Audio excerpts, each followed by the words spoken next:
Welcome, America, to AmendmentOneRadio.com, where your First Amendment rights are still safe to say what's on your mind.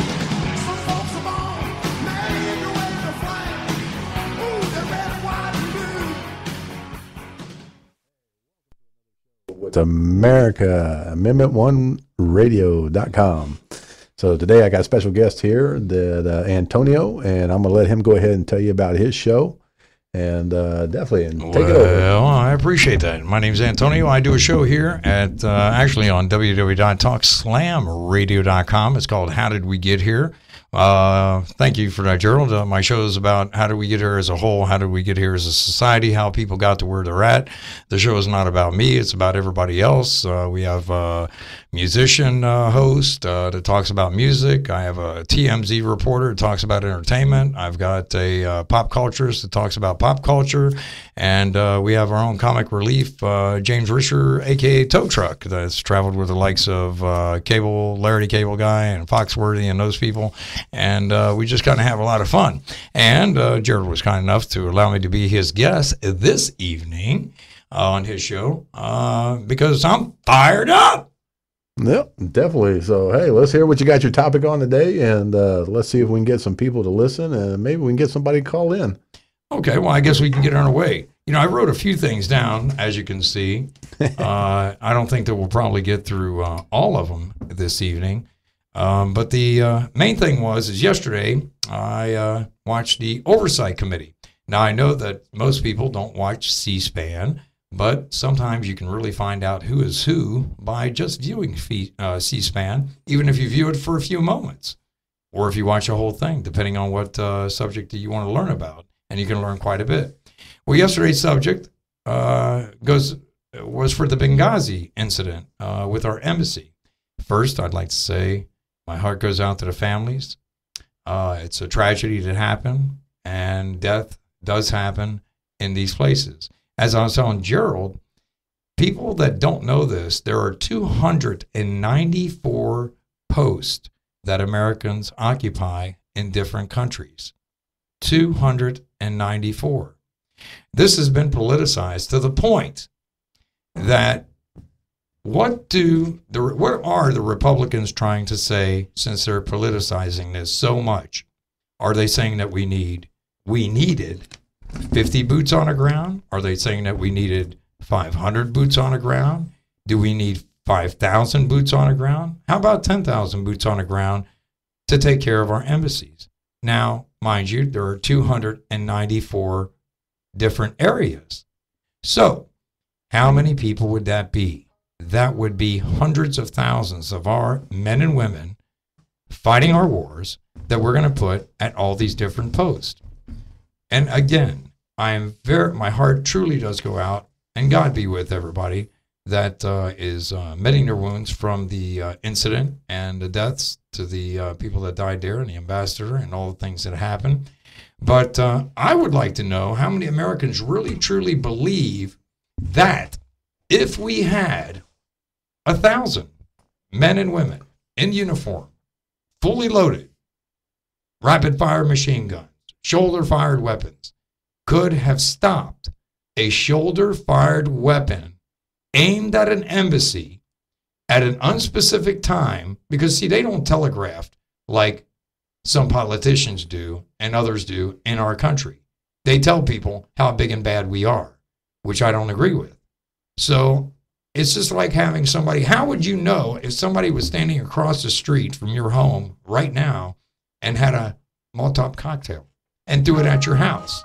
You would not be able to know that the cocktail's coming towards you and it's going to blow your house up.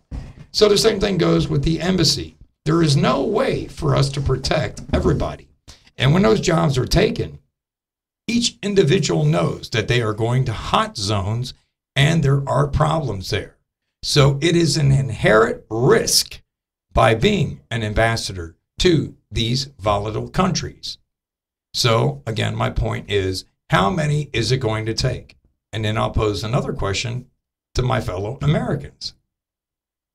If a foreign country, was to open up an embassy in your city, in your state, and they brought their people there, And first they started out with 10 or 20 people to run their embassy. And then they said, you know what? We're going to send over 500 troops to protect our embassy. Now, that's in your city or state. How would you feel? You would feel threatened. You would feel like you're starting to be occupied by that country. And this list goes on and on and on and on and on. So again, the question is posed to you. How many people does it take to protect 294 areas around the world that we have our embassies in? It is astronomical, the numbers that it would take.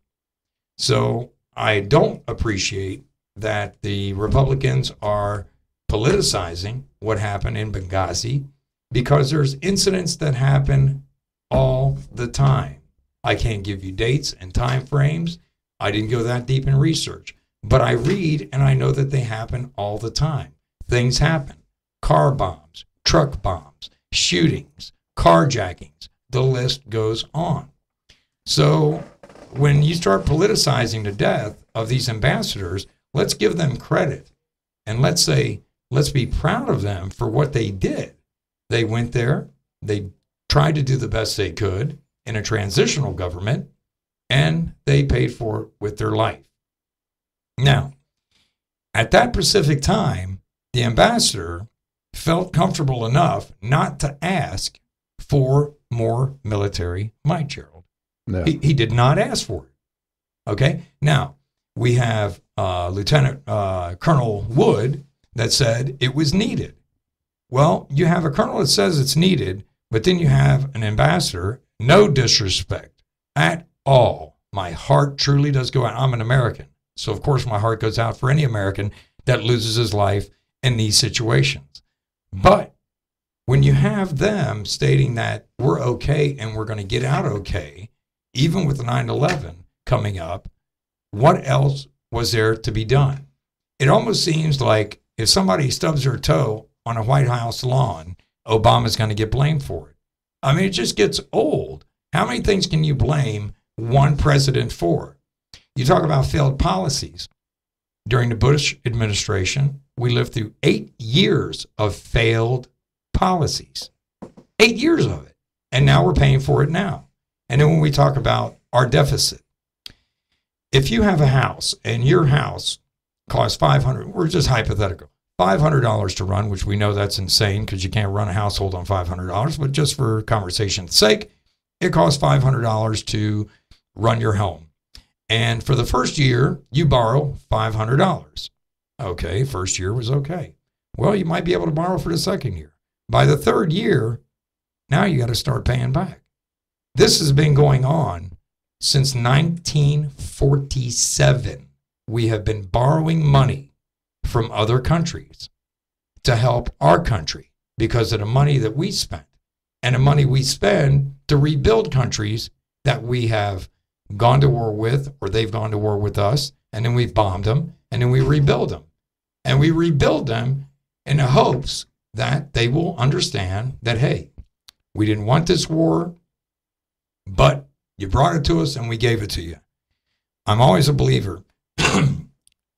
Walk softly and speak softly, and then carry that very large club that America has. And we have a large sledgehammer. And nobody believes that they could take on America. I don't believe that for 1 second. They know that if we want to, we can do what we want and we can impose our will on just about anybody. Now, of course, if we do that, we're going to be in more wars and more wars and more wars. So these war chants that keep on going out, I would do this and I'd be stronger, Romney. I would not be so weak. Well, guess what? Nobody knew about the attack to kill in a different country without them knowing, and there are allies to kill bin Laden. Nobody knew about that until it happened. But who had, the balls to make that decision when the Republicans and the Democrats were all telling him, you've got a 30 to 40% chance of this going off. But yet he had the balls to say, we're doing this now. We have enough information. We're going in and we're taking this guy out I've had about enough of this. And he went into a country that we're supposed to be allies with and didn't say a word, went in and took care of our business. Now, that is a man that is smart, not stupid. He's a strong-willed man for America that sent our troops in there to take care of it. We suffered 0 casualties. 1 helicopter was a casualty, and that was it. Now, if we'd have lifted up to who knows whoever, would they have made that decision? Well, there was 8 years, where the same statistics were given to President Bush, and he did not act, especially in the Bakra Pass. They told him, we can get him, and we can get him now. And Bush said, no. And we can go further back. When Schwarzkopf, Colin Powell, in Iraq, said, President Bush, give us 5 days. The people are behind us. They want to be liberated. They are behind us now. Let's go in and finish the job. And Bush, for political reasons, because his term was about up, said, no, we stop here. When Schwarzkopf said we should not allow them any kind of aircraft whatsoever, Bush said, no, we need to leave them helicopters or something for humanitarian needs. Well, Saddam Hussein took those helicopters and he wiped out the Kurds. Thousands upon thousands died because of Saddam Hussein, because we stopped what we were doing. Sounds like an earthquake. It sounded like I was getting some kind of machine gun fire going on there. But Gerald was kind enough to bring me on. He's allowing me to start the show out, and I appreciate that. I wasn't expecting that, and that's very courteous of you and very gracious of you to let me do that. But and I've got many other things that I want to talk about, and at any time, please, Gerald, I jump in. But there is not one president that can get anything done in 4 years. If they're telling you that, they're lying. You can't do it in 4 years. A business in America, they give you a 3-year period of losses. Am I wrong or right? Right.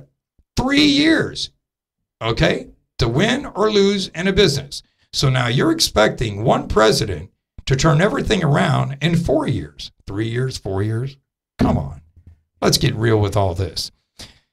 The other thing, when Obama came into office, one of the first things he did was realize that there was being so many pay raises given out to everybody that worked for the government that he was like, when he looked at the facts and figures, I don't know the facts and figures, he said, I'm freezing everybody's pay. Is that correct? Mm-hmm. He froze everybody's pay. Your pay goes no further. You're making a good living. Trust me when I tell you, they make a better living than 98% of Americans out there. If I'm wrong, please call this number. What is it? 727-493-2055. And that's another thing they did as soon as he got into office right off the bat. Myself, my whole life, I've been paying 30, 35, 38% in taxes every year. I have a problem with that. Enough is enough, leaning on the middle class, that we work so hard and we don't have the huge loopholes that the wealthy do. I have nothing against wealth. I have friends that are millionaires and more power to them. But every friend of mine says, I don't care if I get taxed more. I live very comfortably. If you have a family of 12 and you made $1 million and you were taxed 30%, that would mean that you put $700,000 in your pocket. $700,000. I can promise you that there are families of 12 out there right now that are surviving on $40,000 and $50,000 a year. Please stop me if I'm wrong. Correct. There are families that are doing that. So now you mean to tell me that somebody needs to make millions and millions to take care of a family of 12? Well, that's just a farce and it's a lie. And I'm sorry if you believe that. It just doesn't add up. Me as an American, if I had a company that made $10 million a year and somebody approached me and said, Antonio, guess what? I can make you $15 million the first year if you move your company to Mexico, China, or somewhere else overseas. I would be the American to say, you know what? My employees are happy. I make a good living. I have enough money to take care of generations of my family to come. I'm keeping my company here. But that's not how it is. Now we start talking about capitalism. Capitalism is a way of America. But if you want to vote in a man like Romney that believes at the bottom line, then he is going to treat our country like the bottom line. And believe it or not, he will chop it up and make sure that all his friends and his capital and his bottom line will achieve their goals for them to make more millions and more millions and more millions. And I have nothing against making millions of dollars. But there does come a point that we are shipping jobs overseas and not keeping those jobs here just so people can reach their bottom line and make more money and leave us out in the cold. We have a strong nation. We have strong people. We have strong minds. We have some of the best minds in the world. People come here for their educations to become smarter and do better in business. And then they take their knowledge and they go to their countries and they do their things. Why do they do that? Because they work for their country. They come here, they get a good education, they pay for it, they go back home, and they keep it at home. What do? We teach our people here, we teach the best minds here, and then you have the capitalists to come in and say, hey, I can make you more money if you did this. When does it stop? When does it stop? And the buck has really got to stop now. I'm a pro-Obama. If those of you out there think that Obama is the worst thing that ever happened to us, I just don't know what to say to that. But when people in a Democratic Party and a Republican Party, and this makes me sad, that they will not keep a black man in office more than one term. Now, I don't know if you've heard that. I've heard some aspect to that. Well, I can assure you behind closed doors, those statements were made by both parties, the Democrats and the Republicans. And because of that, there has been so many things that he has failed at because the Senate and the Congress will not pass it.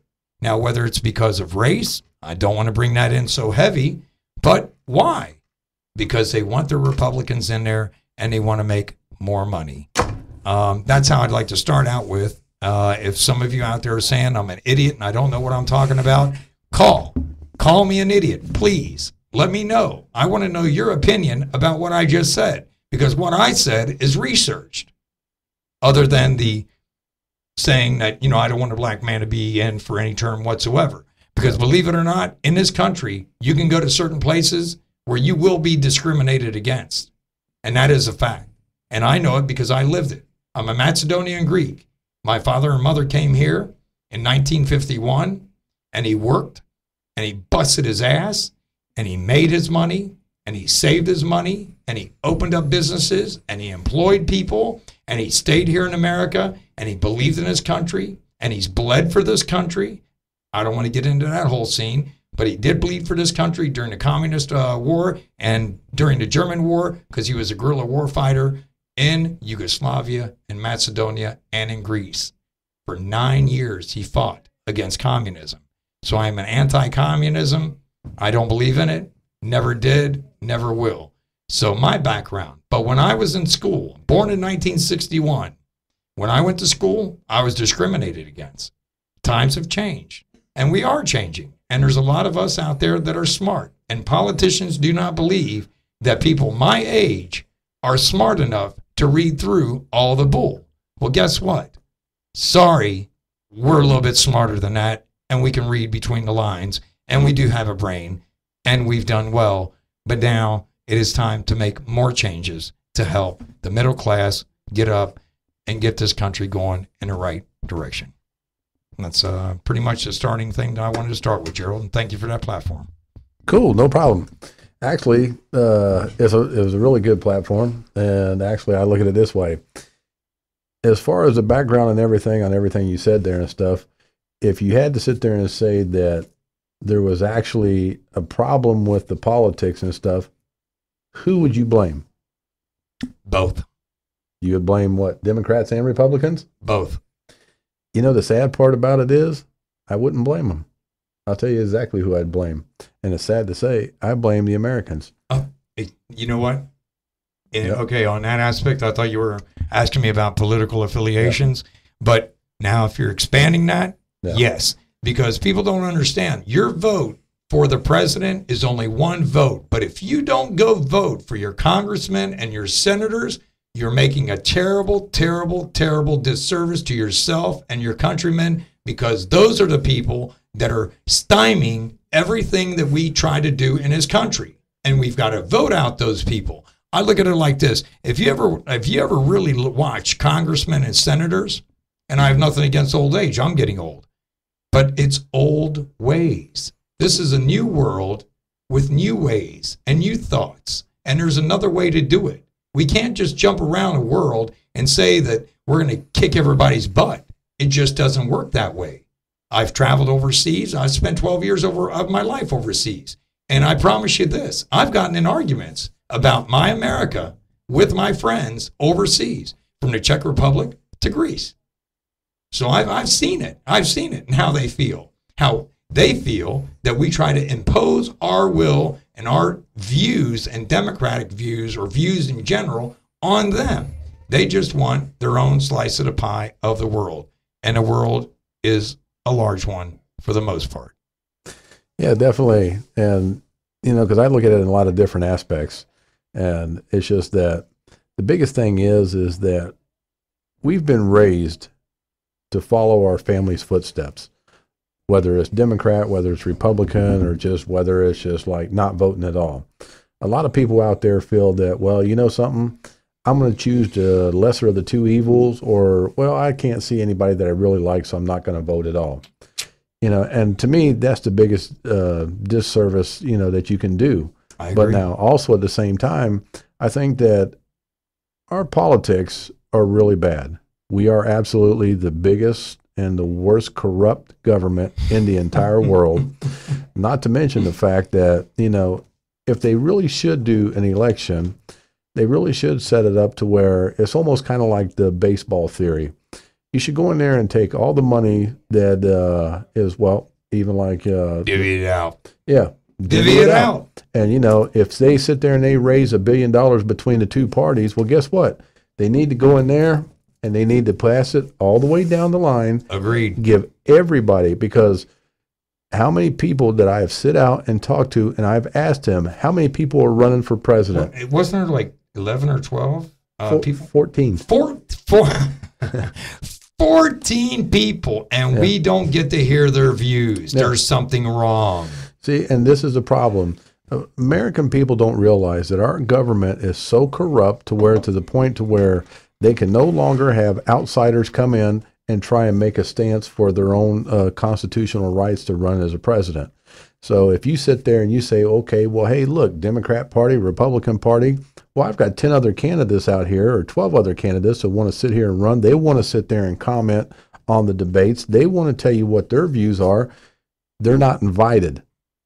They've been shot down. I agree. So it's like, okay, and it's just like, if you really want to see the thing and find out about your people, the bottom line is you take the Democratic, Republican party names away from all of these candidates, and you go in there and you say, okay, I've got Barack Obama that's running for president. I've got Mitt Romney that's running for president. I got Gary Johnson that's running for president. I've got Roseanne Barr running for president. Ron Paul. And, you know, and it's just like, there's a list of all the way down the line. And it's just like, if you're going to sit there and show me, then I want to see what that person's track record is. I mean, Bush, you know, personally, he didn't do nothing for me. I can't see where he did a whole lot for the country. No. I still believe that 9/11 was a governmental cover-up. Nobody will ever sit there and change my mind on that one. Yeah. Not to mention that Cheney was the puppet master behind Bush that pulled a lot of strings.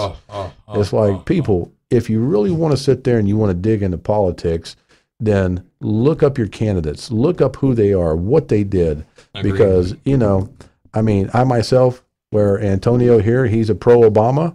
Well, guess what? I'm against Obama. I'm against Romney, because when it all settles and all the smoke clears, guess what, folks? You ain't getting nothing changing here, and you ain't getting nothing changing there. And that's the problem. But it starts on a local level. When I say, the problem. And I'm by no means trying to cut you out, and I agree absolutely everything you've just now said, I am complete agreement with. When I say I am pro-Obama, reason, the man has had 4 years, okay? We all know what happened 8 years before that, and when he brought up what happened with 9/11, and we talked about the destruction of Building 7. The reason that was covered up and the reason that building came down, and you can check this, is that Building 7 actually held the files of Fannie Mae and Freddie Mac. All the mischievous deeds that were done underhandedly without Americans knowing about it were filed in Building 7. That's where those files were. How did that building come down?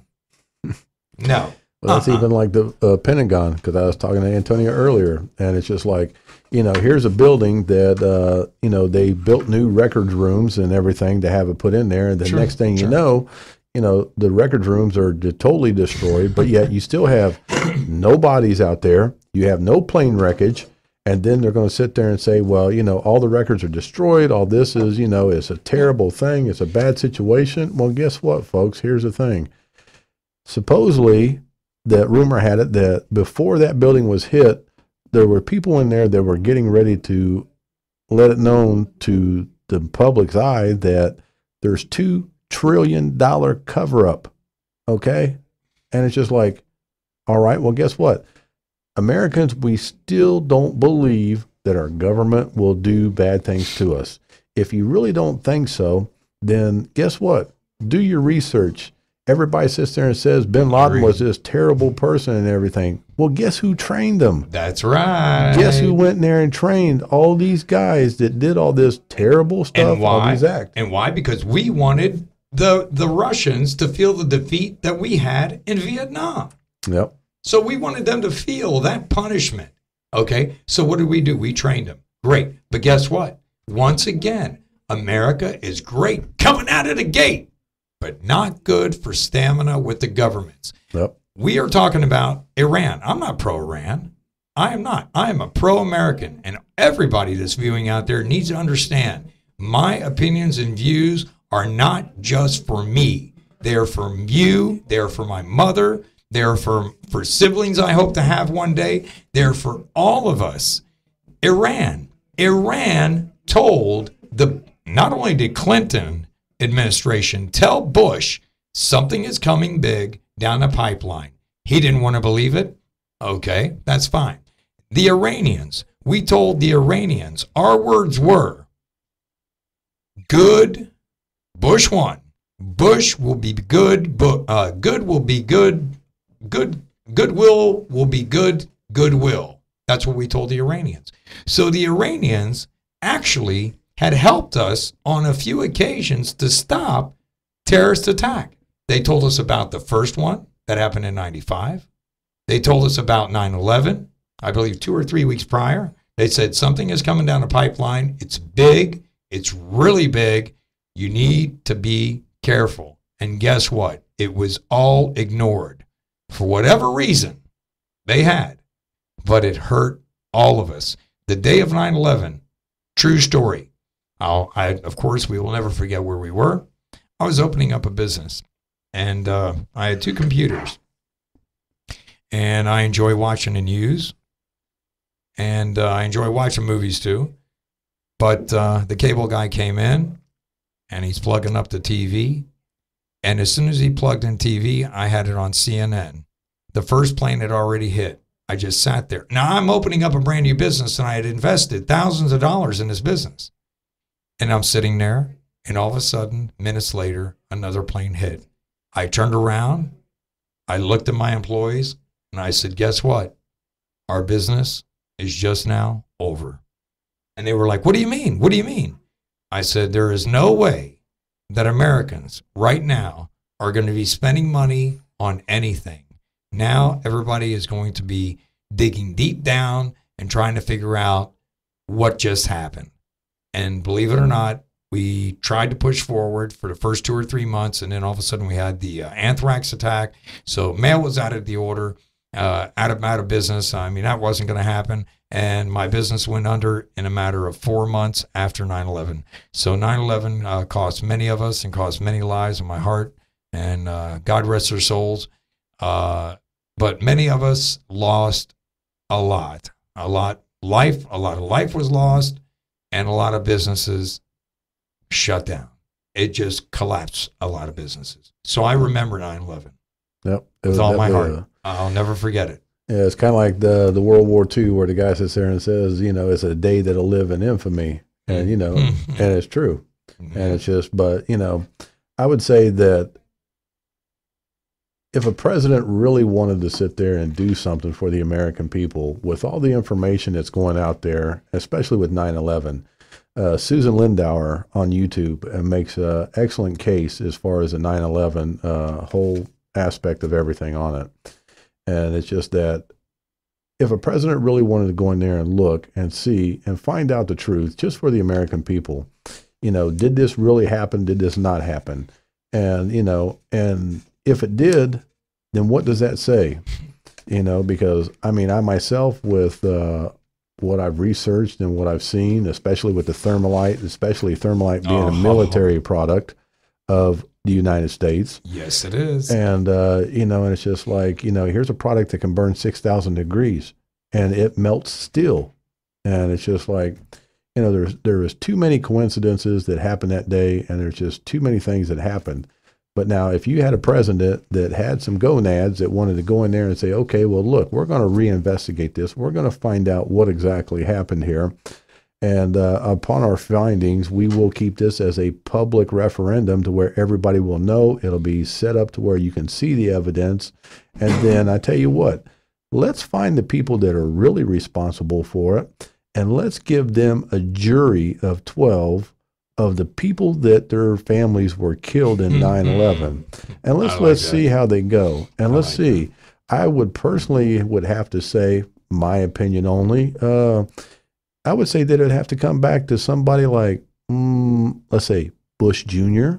And how about another guy, Dick Cheney? Dick Cheney. You took the words out of my mouth. And it's just like, people, if you really want to sit there and think that our government is out there to protect us, you better really think again. Yes, in certain aspects, they're there to help on certain things. But, the overall picture is this. Look up a company called Blackwater. Check it out. If you want to sit there and see something really scary, that is truly a scary company. They do a lot of construction work overseas, but they also have what they call security details that help them people overseas. There's also, go to YouTube, you can actually find out the Blackwater training camps that they have. And if you ever notice, they're actually kind of like guerrilla warfare training. Absolutely. And jungle training. Absolutely. And honestly, I'll tell you the truth. Yes, at one time, I was thinking about it. I definitely wanted to go do a security detail for Blackwater. My thing is that I wanted to go into the sniper division of it, because my theory is this: if I can sit a mile out, 2 miles out, and make that shot, and not have to worry about my people around me, and I can go in there and really make something happen, then if it's for the good of America, then yes. Right. And it's just like you got the. You're hitting on all these points, and and for the life of me right now, and maybe you can help me. It was one of our founding fathers. It was Ben Franklin. Anyway, it could have been even further back, so I'm not going to say who, but I do remember this little statement: a government that is big enough to give you everything is a government that's big enough to take it all away. Yep. That's it. Yep. And it's just, even with our forefathers, George Washington, he even sat there and he said that America will fail on a two-party system. Well, in case people haven't looked, let's see, in the media, when was the last time you heard somebody say that, the libertarian group, they don't know what they're talking about. They're a bunch of bad people. Gary A Johnson, bunch of quacks. I mean, that's how they play them off at. yeah, So, and it's just like, that's funny because what they do is they like to go out and crucify people. The media does. Who is the media backing? Right. The Okay. government. Yeah. And well, I mean, even okay, I'm sorry. Go ahead. yeah, because even when Obama ran for office and McCain was running against him, McCain, I give the man credit because of the simple fact he did serve his country, and I applaud him. I'll give him that. I'll give him that. And it's just that there's certain times that you can only go so far as certain aspects. He held too many grudges. And and it's just, and the thing is that he needed somebody to go in there and bring him in there that would really give the wow factor to America. Well, guess what? Out came Sarah Palin. Oh, Lord. Now the sad part about it is the media crucified this lady. They sure did. And but what? She crucified herself. I mean, yeah. Okay, she was ill prepared. She should have not. It should have never taken place. He was trying to get points. He wanted the women's vote, and it completely backfired on him. I mean, the woman did her job for Alaska, but when it came down, when the people we need in office have got to be knowledgeable in so many different areas. You just cannot have this tunnel vision of America, America, America, America. The reason why is because we have imposed ourselves on other countries. We have done this for oil, for money, whatever the situation is. We have imposed ourselves, so you have to be so knowledgeable in everything that we do. And I'll tell you something else. If Hillary runs for office, I'm voting for Hillary. I will vote for Hillary Clinton in a heartbeat. I'll tell you what, that woman is as tough as nails. And if there's anybody that's got the smarts, she sure does. She's actually Have you read her book? No, I haven't had a chance to. Unbelievable. Yeah, I heard it's pretty interesting. She's the kind of person that, I give her credit because she worked her way to where she's at. Yes, she did. Now, I mean, even after, her husband got, he got his term limits were done and stuff like that. I mean, she still worked it, but, hey, also at the same time, that Bill had a little say-so in a lot of aspects of it that helped her get, it opened a lot of doors for her. Absolutely. I mean, by no means is this lady a dumb lady. No. I mean, she's very, very intelligent, very articulate, and knows her stuff. And you know what's interesting? Is the men, other countries' representatives really respect her. Yeah. I mean, they know that if Hillary says A, B, C, D, E, they know that she means A, B, C, D. She doesn't mean, well, I might, be able to, I don't know, a glass of wine and a rose. No. They know when she says this is this and this is that, that's it. You're going to take it, you're going to leave it, but this is how we're going down. That's what I like about her. And it's time anyway. It's time anyway. Yeah, she's definitely a very strong-willed person. Now, as far as, during the Obama campaign when she was running, I thought that was pretty interesting that, she made a good run to it. But, one of the things that really got me was the fact that before Obama ran for office, he met with the Bilderberg Group. The next thing you know, he is running for office. Okay, then halfway through it, there was a meeting between Bill and Hillary with the Bilderberg Group. It was 4 weeks after that, if I ain't mistaken, that she announced that she was backing down and that Barack would go ahead and she would support him. True.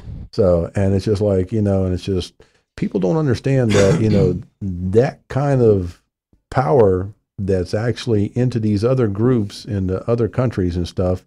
It's just absolutely amazing because the Bilderberg Group, there's not much that's out there about it. There's not much you're going to hear about it. Not unless you dig it up. And even that, you can't even dig that because what gets me is the private meetings that were between Obama, Hillary, Bill, and the Bilderberg Group and stuff like that. They're the only people that knows. But now you can go in there and you can have a private meeting with our Secretary of States or generals or something like that. And 20 minutes later, it's on CNN. And it's just like absolutely amazing. But it's just like the events that brought up to it is like 2016. I really thought 2012 was going to be a hell of a presidential race with a lot of different people. I don't think it's going to be 12. I think it's going to be 16. And the worst thing about it is, I think this is where you're going to see that you're going to have your first black woman that's going to run for president. I do believe it's going to be Condoleezza Rice. I do believe that too. And you know something? That's one thing that I can honestly say. I hope to God they don't let her in there, because I have to agree with that too. You know, because the bad part about it is she's very well with Bush. She's very well with Obama. She knows about Romney. She's been geared up. She's also doing a lot of overseas work. So, you know, her credentials are going to be high. As a matter of fact, the sad part about it is her credentials are going to be higher than what Obama's were when he was running, because he didn't have the overseas experience and stuff.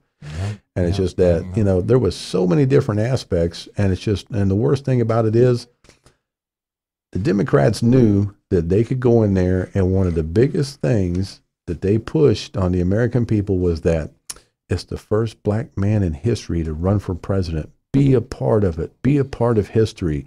Make that change. See what this man's going to do, because he's going to make the change. Well, he can't do it in 4 years. He can't do it. He can't. No, there's no president.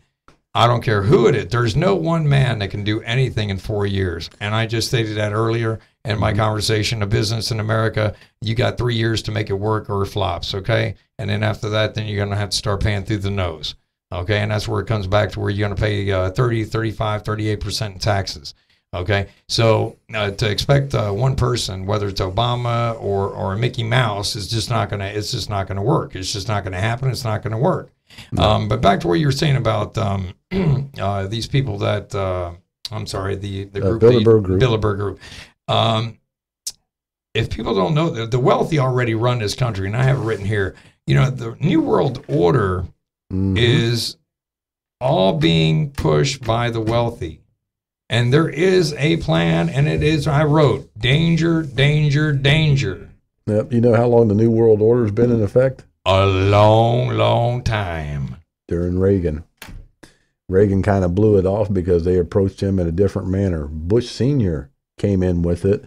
Clinton was a part of it because he tried to bring it in real hard and heavy into the UN, and the UN kind of like backed away from it at the time. Yes, it did. But guess what? It's hot and heavy, and it's going into effect. A lot of things are being put into the New World Order now. Well, another thing that, and I'm sure many Americans know this, that if America, right now, our dollar, I used to be able to go overseas, and I would pull out American money, and they would love to buy my American money. Now, I went overseas to Czech Republic. They don't want my money. They do not want American money. You go change it wherever you got to go change it in America to American Bank or whatever you have to do, but I don't want your money. China completely refuses it. Japan, most of Japan doesn't want American money, where you used to be able to go in and buy it. And what's happening when they had that meeting, the Russians, the China, and what was it? Russia, China. I want to say South America, Arabia, and Egypt. Yeah, it might have been them. There it is. And they pretty much had a meeting. And if our money, and this is true today, tomorrow, next year, when it happens, if our money falls from being the dominant dollar in the world, we all better watch out. Because if that happens, we've got major problems. And that's when that loaf of bread becomes $15 a loaf. If not more. Yeah, because actually they're trying to go in there and denounce the American dollar as the world currency. They already have another currency that's out there, and I can't remember what it is. I'll have to look it up again. But they're trying to push it in to where these four nations are trying to go in through the UN and see if they can run it that way. And it's even like, the problem with our government right now is a lot of things are being projected towards the UN. And that's the problem. Because, I agree. The UN is not doing. The UN is. It's a very interesting body. I think that it was a great conception to have the UN because we do need a United Nations and all the parties that are in there. But at the same token, a lot of blame gets put on America when a lot of blame should go on the United Nations. It is not all our fault. It just is not all our fault. Now, we should accept some fault for sure, but, we're not the ones Okay, I don't know how to rephrase that. We don't do terrorist attacks on people. We pretty much say, We train them. yeah, we train them, and then we do it a different way. Yeah. But you know, and then somebody said something to me. They go, you know what, Antonio? How do you feel about Nagasaki and Hiroshima? He says, because and this happened to me in the Czech Republic. They go, you know, you people in America say how you feel about wars and your democratic views and everything, but your country is the one that dropped and killed more people at one time than anybody in the world ever. And that's a true statement.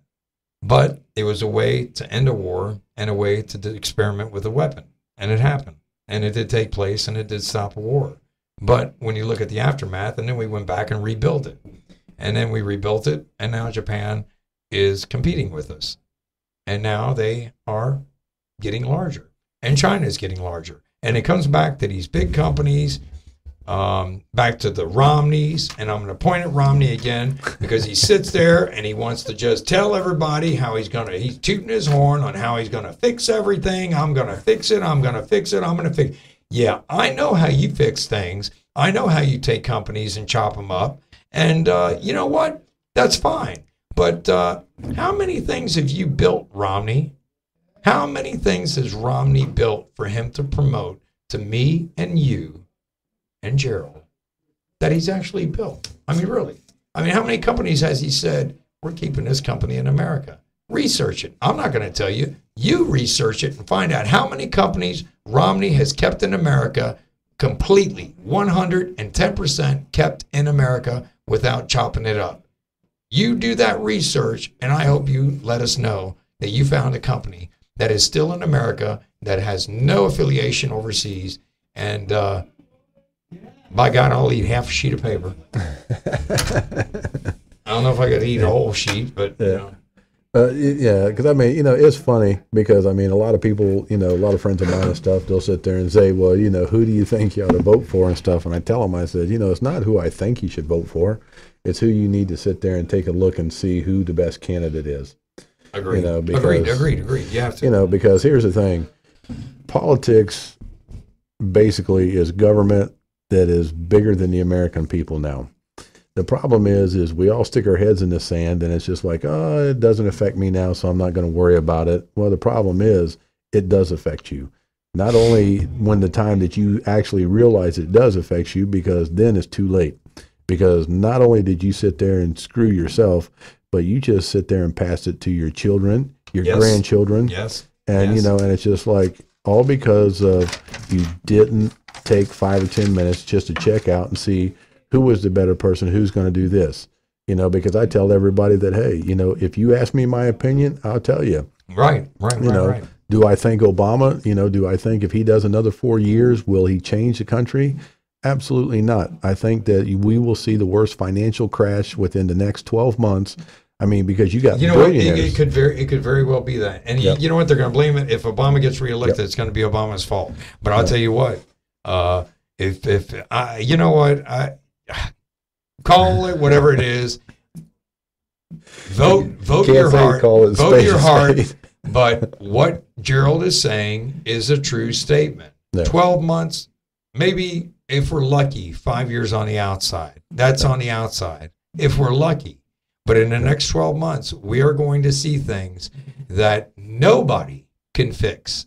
Not Romney, not Obama, not anybody. And it's because everything has been building up for so many years. There actually is one group that can fix it. And, you know, and it's just, and the funny thing about it is this is where the American people, they have to put all their differences aside. They have to sit there and they finally have to look at their neighbor. They have to look every time you drive down the street and you see that person hold that sign that sits there and says, I need food. How many times have you sit there and seen military personnel, because I've seen them here in Tampa myself, military personnel that are sit there that, you know, they've came home from wars and stuff and they're sitting on the street because, friends. You know, and it's just, and it kills me as an American to see that and that, you know, and, you know, it's ridiculous. because we need to sit there and start looking at each other and start helping each other. The first way that we do it is we get off our asses. We go into hey, the internet's a beautiful thing. Get on there, find out, okay, what did Obama do the past 4 years? If you don't like it, don't vote for him. What did Romney do in his past 12 years of a businessman? If you don't like it, don't vote for him. Because guess what? There's more than 2 people on that ballot. Right. And something, right. And a quick story, I was in a Publix here a couple days ago. A man behind a seafood counter. He was, I believe he was Greek. And no, I take that back. He was Jewish. And this man was 70 years old. He was working behind the seafood counter. Isn't that something? And, and he sits there and he tells me, because I told him that, I do an internet show and stuff. And the man goes in there and he says, you know something? He says, I used to own a company called Decorative Concrete here in Florida. And I know what the company was. I know what they were making and stuff. And I mean, incredibly big business. They did really good. But he says, when 9/11 happened, everything crashed. He says, man, he lost everything. Yeah. He says, you know something? He says, I was born in 1942. And he says, so I've seen a lot of stuff. He says, the best president they ever had, he said, was Kennedy. He said, because, hey, here's a man that, stuck to his word. He says, but guess what? They killed him. And he says, but, the worst part about this is, he says, all my life, my parents told me America was a beautiful place. America, you have your dreams. You can make your dreams happen here and everything. This man actually sit there and told me, you know something? I'm not proud to be an American anymore. He says, because, he says, America, he says, I see what they're doing to their people. I seen what they've done to me. And he says, but I still have to work. I still have to go out there and feed my family. Okay, so now it comes back, with that statement right there. Now, I pose this question to everybody again. Okay, so here's this man that he is just now telling you about. Now, did this man, was he one of those 47% that didn't want to work, that didn't work his butt off?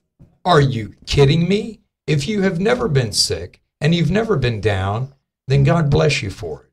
But if you've ever been sick and you've been down, or a neighbor, because 1 out of 5 Americans is starving from food. So if there's one thing that everybody wants to blame Obama for by trying to help Americans help themselves, because we help ourselves. We're 200 years old. That's all we are, a 200 plus years old. That's it. There are countries out there that are thousands of years old, but yet we're 200 years old, and look what we have accomplished as a people. If that doesn't make you proud to be an American, I don't know what will. But at what cost? How many people lost their lives? We've, between the Spanish War, between the British War, I mean, we wiped out complete tribes of Native Americans for land. And we conquered, well, I did, my family did, my forefathers, yours didn't. You understand what I'm trying to say?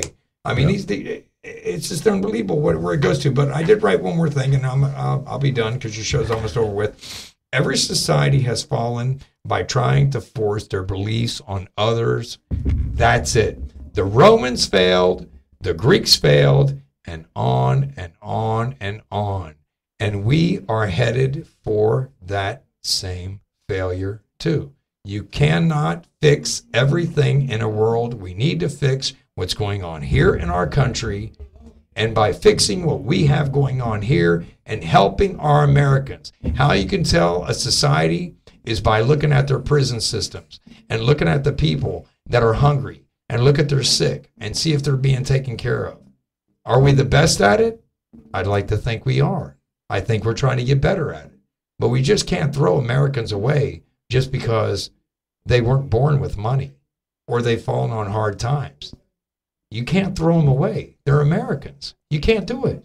And if you feel like that, and if you don't feel like, if you want to throw them away, well, that's on you. That's on your conscience as an American to throw them off to the side. I choose not to.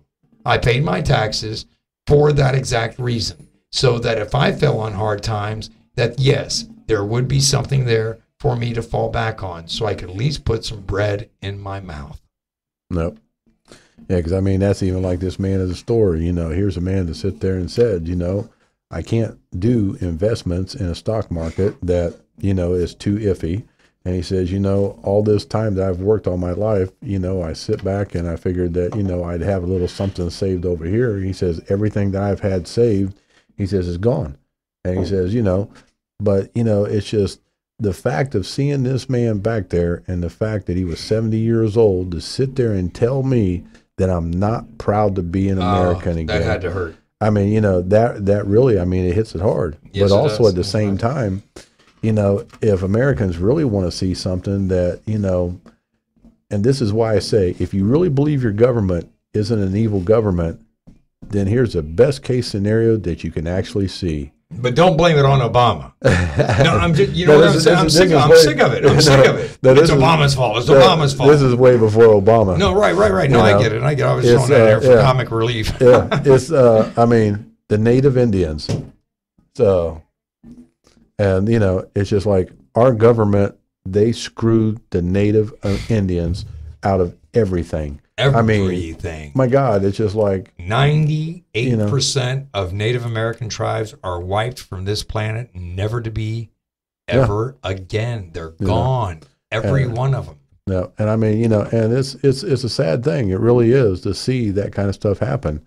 And the worst part about it is, it's just that we let it happen. So guess what, folks? Here's what you better start realizing. Guess our government, they're still there. And you know something? We're the Indians now. So, and it's just like, hey. Oh, that's such a true statement. Oh, my God. And it's just. Gerald, that was wonderful. I love that. I love that. I love it. I love it. And the saddest part about it is that we still choose to, it's a perfect example of insanity. We still choose to put these morons in office, all of them, and we think that there's going to be a difference of, something different's going to happen. That's exactly right. And, and it's not. That is a form of retardedness, believe it or not. Well, that's even like, the other day I was sitting there telling friends of mine that, I heard it, and even on my last show I said it. They sit there and they asked the chick that was down in New York City, they asked her, or Chicago, I believe. She was in the Bronx or something like that. And, they sit there and they asked her, they says, well, who do you like for the presidency? She says, well, I like Obama. And they said, okay, well, why you're voting? Well, because, he gave us a free phone. I get to sit there and I get my housing paid for me. And she says, I'm really hoping that if he gets elected again, that, I'll be able to get money to sit there and have him buy me a car. Yeah, but you know what? Okay, on the flip side of that, but Americans thought that the African Americans really thought that by having a black president, that he was just going to open up the pearly gates for him, and he did not do any of that anybody thought about. Black Americans, some of them, do not like Obama because he did not do what they thought he was going to do. I believe that he is trying to do the best of what he can with what he's got. No. Now, if I want to look at somebody that is, I believe, an enemy to the state, I'll look at Karl Rove. You got it. Karl Rove. Look him up. If you don't know about him, check him out. He is the enemy of the state, along with the cronies that are with him. Yeah, because I mean, it's a sad thing, and and the bad part about it is people need to sit there and they need to do their due diligence, look and see who the best party is for America. Agreed. Because here's the bottom line: Democrats, they've been doing this a long time. The only person that I can sit there and say that I made money with was Bill Clinton. It's a fact. I did too. And old rapping Ronnie Reagan. Republicans are in office. We're at war. Democrats are in office. We find some kind of solace and peace. Yep. I'm a long-haired, tattooed, pierced rock and roller, and guess what? I'm still an American, and I have a brain, and I know what's going on. Gerald? All right. Cool deal. Well, we got to close up the show here, so we're done, and we're looking forward to another week. Next week, we'll catch you next week. Gerald, thank you so much for having me on your show. God bless you, man. And America. Thank you. I don't know, man. Follow that star, no matter how hopeless, no matter how far, to fight for the right without question or pause.